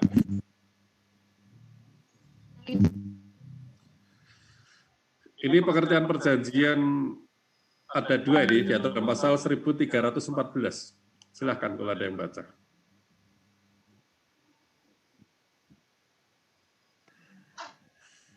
Pasal 1314. Iya, itu kan ada dua pengertian perjanjian itu, kalau nggak salah. Coba dibaca aja. Suatu perjanjian dibuat dengan cuma-cuma atau atas beban. Suatu perjanjian dengan cuma-cuma adalah suatu perjanjian dengan mana pihak yang satu memberikan suatu keuntungan kepada pihak yang lain, tanpa menerima suatu manfaat bagi dirinya sendiri. Suatu perjanjian atas beban adalah suatu perjanjian yang mewajibkan masing-masing pihak memberikan sesuatu, berbuat sesuatu, atau tidak berbuat sesuatu. Itu, Pak. Jadi perjanjian cuma-cuma tadi perjanjian sepihak. Perjanjian yang melahirkan kewajiban bagi salah satu pihak aja. Yang kalau saudara baca literatur biasa dicontohkan perjanjian pemberian syarat cuma-cuma. Artinya yang wajib berprestasi hanya yang memberi, yang menerima tidak ada wajib kontraprestasi, nggak ada. Kemudian yang kedua perjanjian atas beban itu perjanjian timbal balik. Perjanjian yang melahirkan hak dan kewajiban bagi masing-masing pihak, misalkan jual beli, sewa menyewa. Kemudian yang ketiga ada perjanjian bersyarat. Diatur di mana perjanjian bersyarat? Aldi, bawa KUH Perdata. Bawa, Bapak. Coba pasal 1253, 1253. Pasal 1253, suatu perikatan adalah bersyarat manakala ia digantungkan pada suatu peristiwa yang masih akan datang dan yang masih belum tentu akan terjadi, baik secara menangguhkan perikatan hingga terjadinya peristiwa semacam itu, maupun secara membatalkan perikatan menurut terjadi atau tidak terjadinya peristiwa tersebut. Coba, menurut Aldi, itu setuju pengertian perikatan? Perikatan bersyarat, Pak. Ya, setuju itu pengertian perikatan. Iya, Pak. Ya, yang lainnya setuju?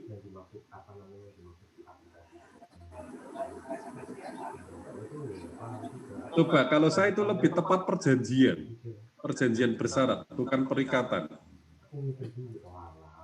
Memang kalau kita baca KUH Perdata itu banyak, ya nggak banyak lah, ada kesalahan-kesalahannya. Jadi kadang disebut perikatan, kadang disebut perjanjian, kadang disebut persetujuan. Jadi kalau saya menurut pasal 1253 itu lebih tepat perjanjian, menurut saya. Makanya saya sering mengatakan, sering musul. Coba bukunya Aldi, coba ditunjukkan.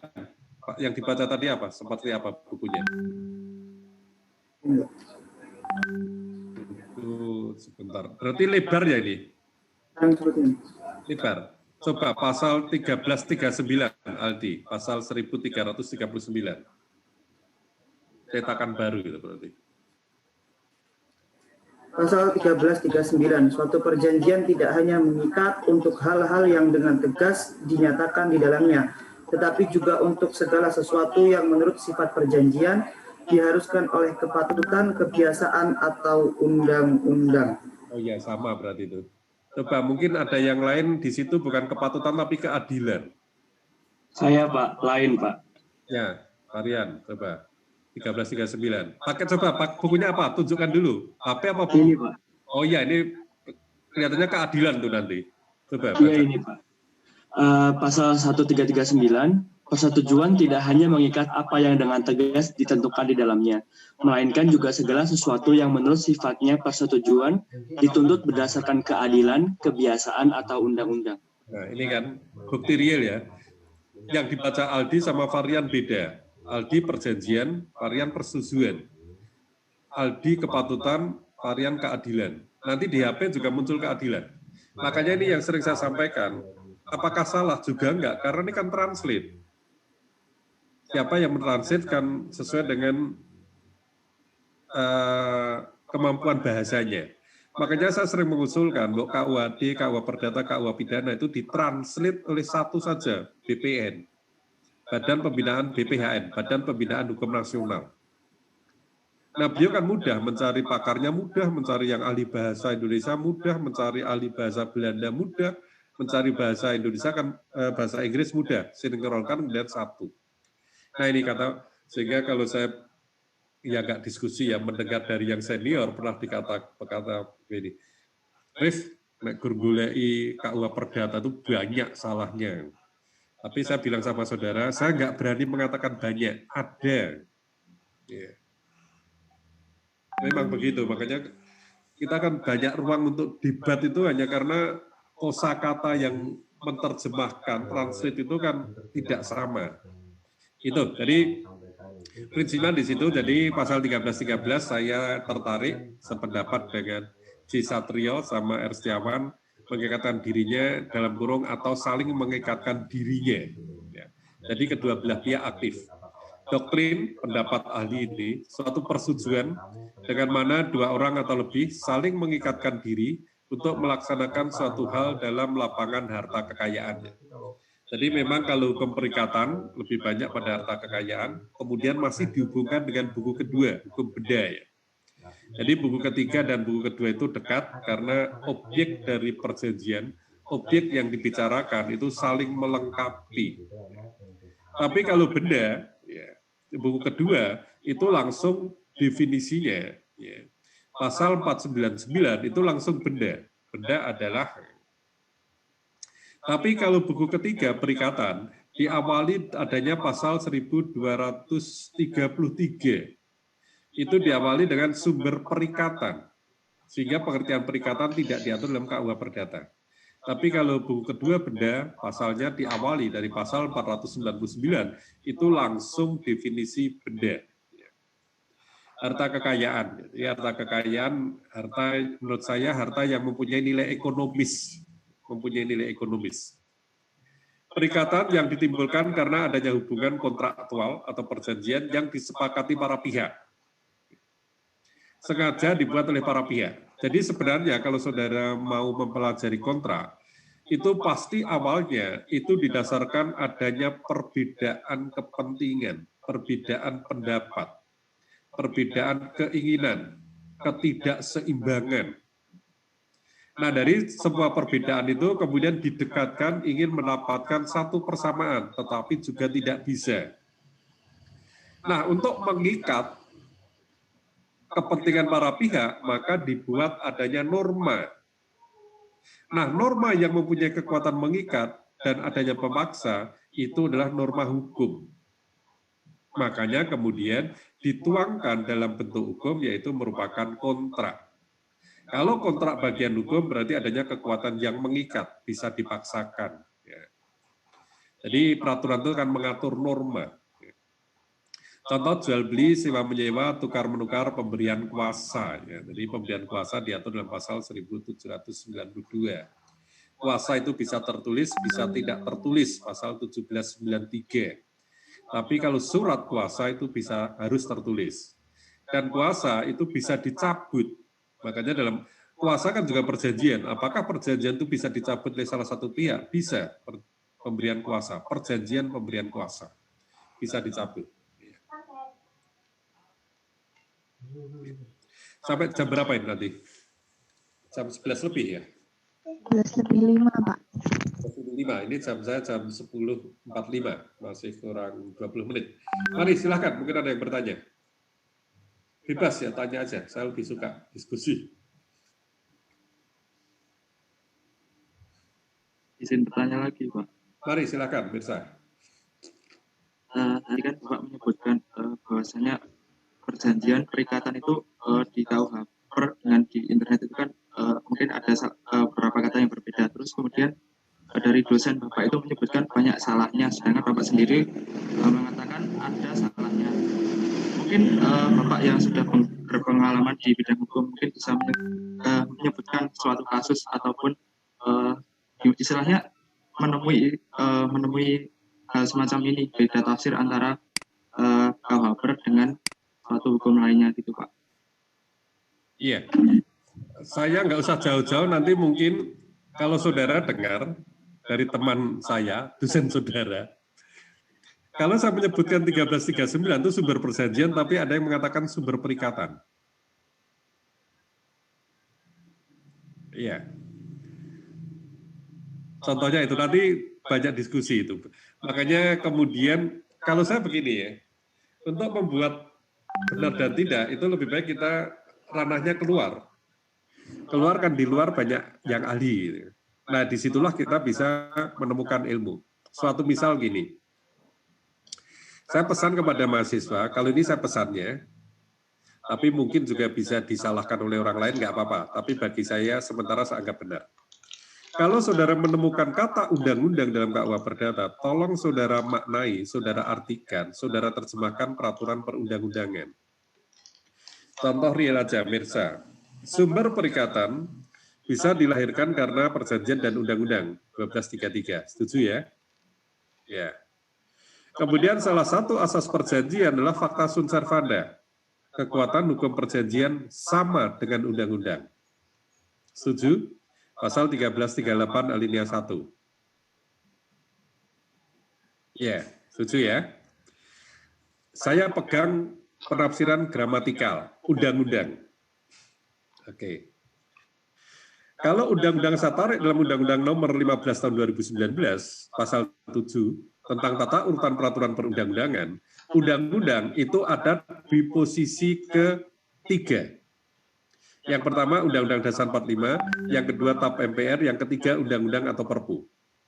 Setuju ya? Pasal 7 angka 1, sebelum masuk undang-undang dan seterusnya, itu disebutkan hierarki tata urutan peraturan perundang-undangan. Kemudian saya bawa saudara kepada asas preferensi hukum, asas penyelesaian konflik hukum, yaitu asas lex superior. Peraturan yang lebih tinggi meniadakan peraturan yang berada di bawahnya. Peraturan yang berada di bawahnya tidak boleh bertentangan dengan peraturan yang berada di atasnya. Kembali kepada KUH Perdata. Undang-undang. Semua mengatakan undang-undang loh, KUH Perdata. Setuju? Mirsa? KUH Perdata loh, saya sebutkan mengatakan undang-undang. Nah, kalau kemudian undang-undang, saya membuat perjanjian dengan Mirsa. Mirsa, katakanlah Mirsa punya waralaba. Mirsa, saya tertarik usaha waralaba saudara. Ya karena mungkin Mirsa ada tepo seliro, ada etika, wah nggak enak ini sama dosen saya. Saya bisa, Mirsa, untuk ikut bergabung memanfaatkan waralaba saudara. Bisa Pak Arif? Bisa. Oke, saya minta satu aja di Wonogiri. Iya, bisa Pak Arif. Deal enggak ini? Perjanjian saya dengan Mirsa, waralaba.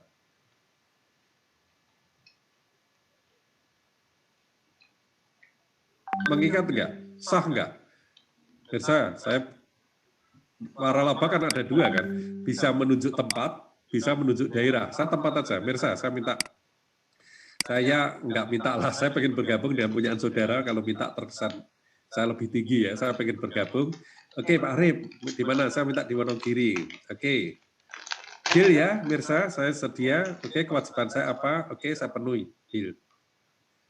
Perjanjian saya dengan Mirsa, waralaba, ini sah tidak?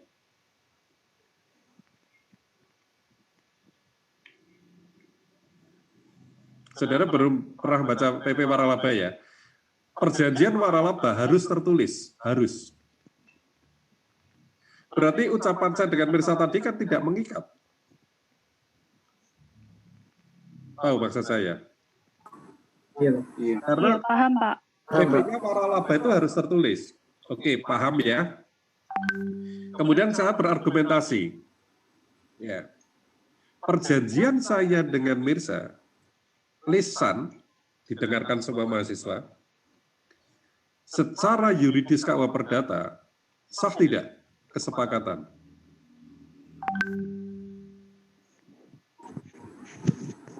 Jika secara KUH Perdata itu sah, tetapi jika menurut Undang-Undang Waralaba itu tidak sah, Pak.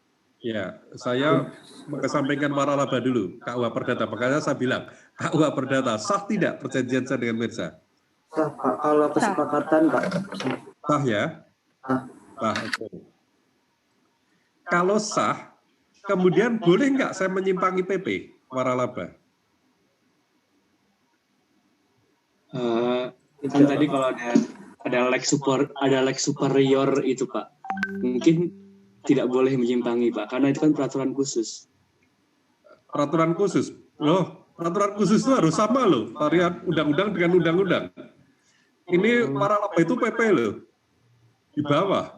PP itu grade-nya ketiga, keempat, di bawah undang-undang. Dalam TAP MP, coba salah satu buka pasal 7 aja, pasal 7 Undang-Undang nomor 12 tahun 2011. Kalau yang baru sama pasalnya, tapi undang-undangnya nomor 15 tahun 2019. PP itu di bawah undang-undang.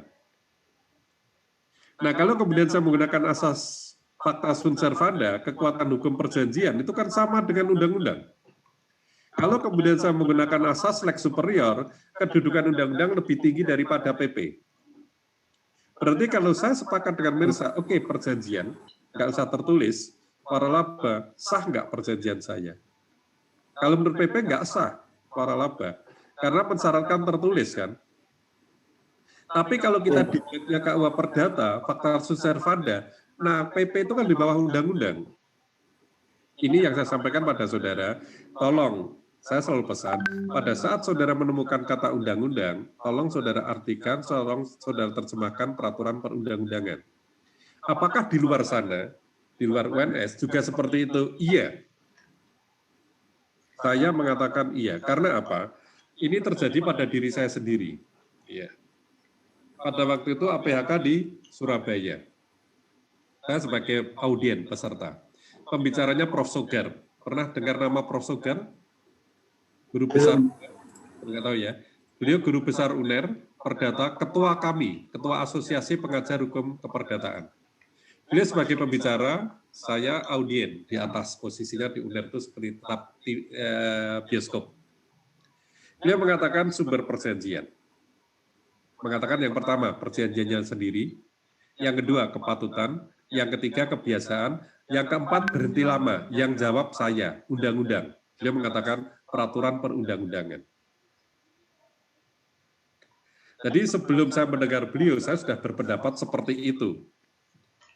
Makanya kalau saudara bimbingan saya mungkin skripsi, dalam salah satu pendekatan metodologi kan yang pendekatan undang-undang itu apa itu?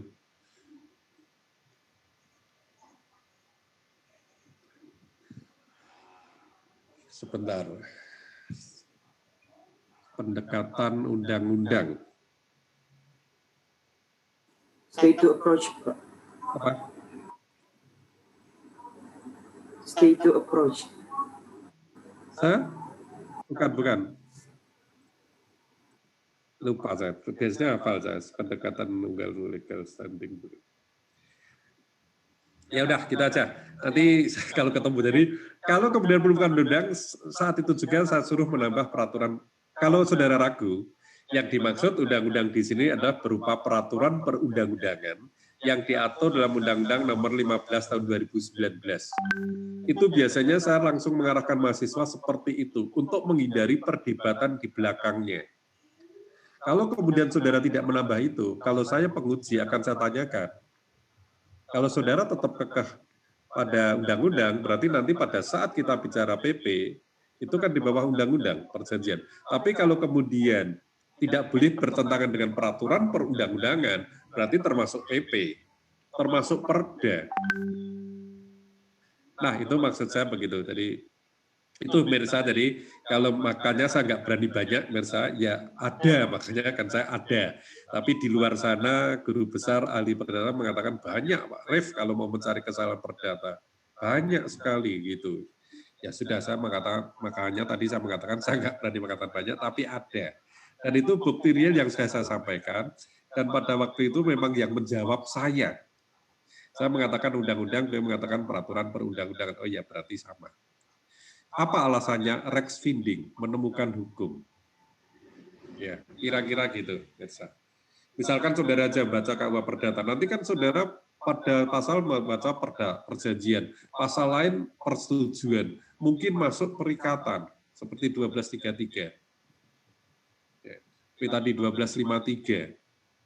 Nah, kira-kira gitu, tapi ya terima aja dulu aja, Mirsa. Nanti kecuali kalau saudara ingin mendalami, mungkin setelah itu aja.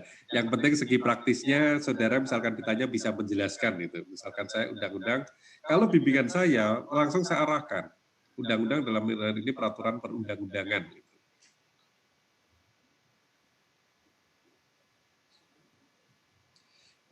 Oh apa? Legal approach ya kalau nggak salah. Pendekatan undang-undang, betul ya? Legal approach ya? Kalau saya bacanya statute approach. Statute approach. Oh ya, statute approach, betul. Maaf, statute approach, ya. Statute approach, ya. Statute approach, pendekatan undang-undang. Ya. Coba nanti kalau saudara baca biasa itu, tapi sekarang kebanyakan mahasiswa sudah enggak. Statute approach, pendekatan perundang-undangan, kebanyakan gitu mahasiswa, perundang-undangan. Nah itu sudah betul statute approach ya. Saya mengarahkannya ke situ.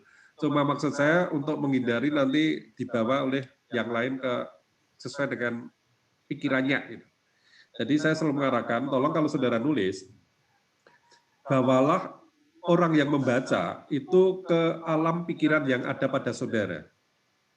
Jadi saudara harus jelas ini. Makanya saya selalu mengatakan, pada saat saudara memilih kata, sedapat mungkin saudara bisa mengartikan kata pilihan saudara.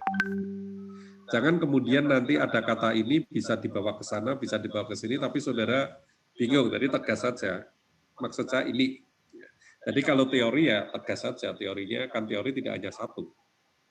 Kalau saudara sudah pegang satu ya satu aja, tapi kebanyakan mahasiswa ragu, misalkan ngutip beberapa teori nggak apa-apa, tapi kemudian komentari aja di antara teori ini sementara atau saya sependapat dengan teori ini.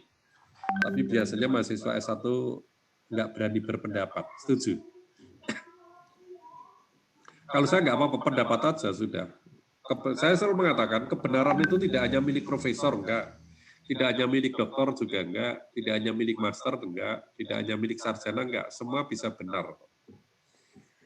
Tapi alasannya yang jelas itu artinya runtut bisa dipertanggungjawabkan. Itu Mirsa, jadi yang bisa saya sampaikan contoh sedikit itu, makanya tadi saya mengatakan kalau di luar para guru besar ahli-ahli bisa mengatakan banyak, tapi kalau saya enggak, ya ada gitu aja. Ya. Nanti kalau banyak terkesan bagi saya belum saatnya. Mari, silakan. Mungkin ada yang bertanya? Saya izin bertanya, Bapak. Silakan, Varian. Ini mengenai pasal 1335 di KUH.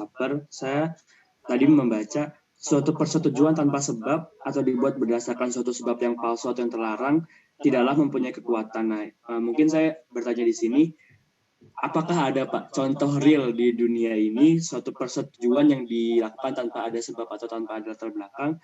Lalu maksud dari tidak mempunyai kekuatan ini tidak sah atau bagaimana ya Pak? Terima kasih. Coba diulang sebab dan selanjutnya sebab yang halal apa hanya sebab? Sebab atau sebab yang palsu? Coba baca lengkapnya. Suatu persetujuan tanpa sebab atau dibuat berdasarkan suatu sebab yang palsu atau yang terlarang tidaklah mempunyai kekuatan. Ya itu kan sebenarnya jawaban dari pasal 1320 angka 4, halal. Yang dimaksud halal itu biasanya pasal 1337. Coba baca varian 1337. Baik, pasal 1337. Suatu sebab adalah terlarang jika sebab itu dilarang oleh undang-undang atau bila sebab itu bertentangan dengan kesusilaan atau dengan ketertiban umum. Ya, pada umumnya yang dibahas halal, yang dimaksud halal itu tidak bertentangan dengan undang-undang kesusilaan dan ketertiban umum, pasal 1337 pada umumnya. Tapi kemudian memang 1335 itu iya. sebab yang palsu atau yang dilarang undang-undang. Itu kan sebenarnya juga terjemahan dari 1337 kan, dilarang undang-undang. Sebab yang palsu. Nah, berarti kan suatu sebab yang tidak benar palsu ya. Makanya saya selalu mengatakan, kita tidak boleh memberikan informasi yang salah, bohong. Karena kita sudah terbebani dengan adanya etikat baik, pasal 1965. Ini yang selalu saya katakan. Jadi manusia itu diberi label, diberi baju oleh KUH Perdata, itu semua beretikat baik. Saya menilai Varian harus etikat baik. Saya menilai Hirma etikatnya baik, dia baik, Aldi baik, Sahma baik. Kecuali kalau kemudian saya mengatakan tidak baik, harus membuktikan. Siapa yang mendalilkan harus membuktikan, pasal 1865. Siapa yang mendalilkan harus membuktikan. Nah, kalau kemudian dalam perjanjian, kalau saudara bicara asas-asas perjanjian, good faith, etikat baik, itu kan pada saat perjanjian. Perjanjian itu bisa terjadi sebelum perjanjian, pada saat pembuatan perjanjian, pada saat pelaksanaan perjanjian. Artinya, bicara itu kan good faith hanya sebatas pada saat perjanjian, sebelum. Tapi kalau didukung pasal 1965, etikat baik itu sejak manusia bisa berbuat atau menilai baik dan buruk. Itu menurut saya. Jadi, makanya saya selalu mengatakan kalau saudara menulis 1338 alinea 3, tolong dijungtokan 1965.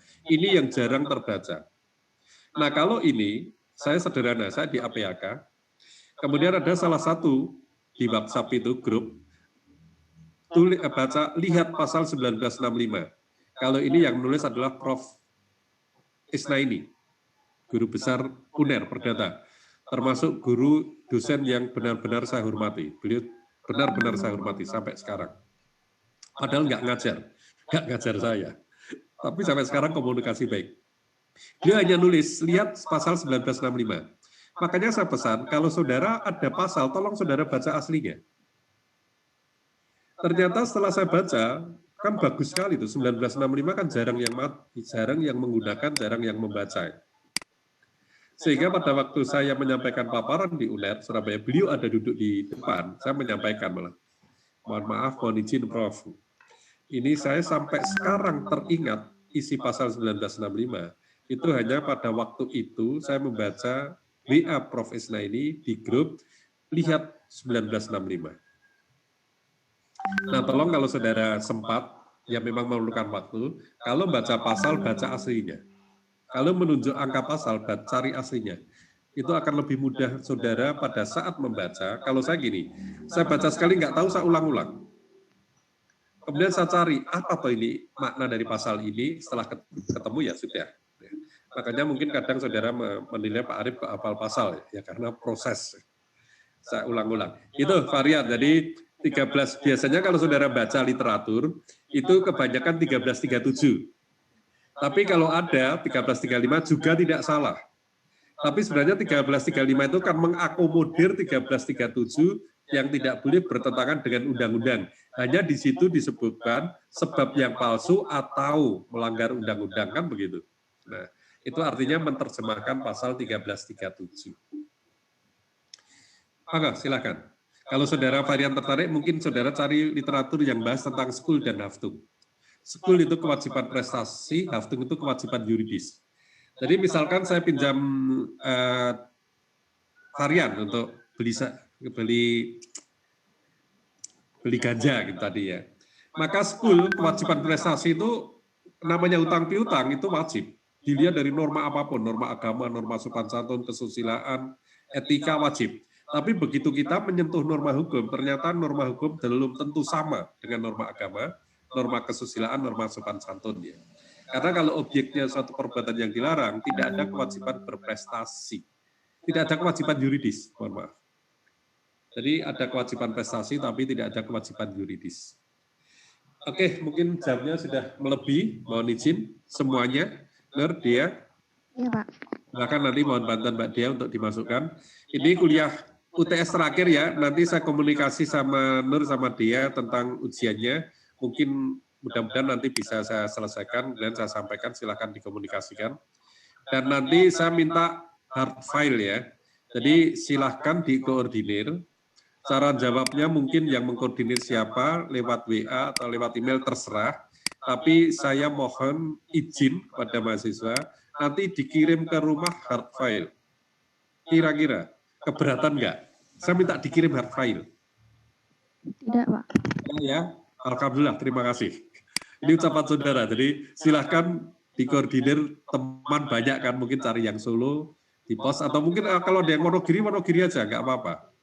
Yang penting saya tugas jalan, tapi sedapat mungkin tidak terlalu memberatkan mahasiswa, tidak terlalu memberatkan. Jadi silahkan nanti dikoordinir bagaimana caranya, monggo aja.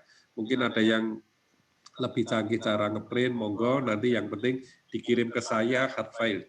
Sebab kalau saya baca di komputer laptop itu nggak nyaman, lebih nyaman saya tertulis. Nanti teknisnya silakan nanti saya komunikasikan sama Nur sama dia. Itu sekian, atau mungkin ada yang mau disampaikan tentang ujian? Nggak ya? Nggak masalah ya, saya minta hard file ya. Ya, nanti silakan dibicarakan bersama aja siapa yang bersedia dengan sedikit pengorbanan ngirim ke saya. Kemarin sudah disanggupi, Pak. Ya, monggo. Kalau ada yang dari Wonogiri, monggo. Dari Wonogiri nggak apa-apa. Baiklah, kalau nggak ada, sementara kuliah saya akhiri. Terima kasih, Kak Dia. Tolong kewajiban saya diselesaikan. Ya, Pak. Materi. Ini nanti, oh ya, tolong dia dibuka materi slide yang paling tengah. Tadi ada berapa? 56 ya? Iya, Pak. 56 itu 2. Coba 8. 50 betul 56. Coba slide 28 itu ada di mana? Slide 28. Asas hukum kontrak. Di atasnya? Di atasnya penjelasan.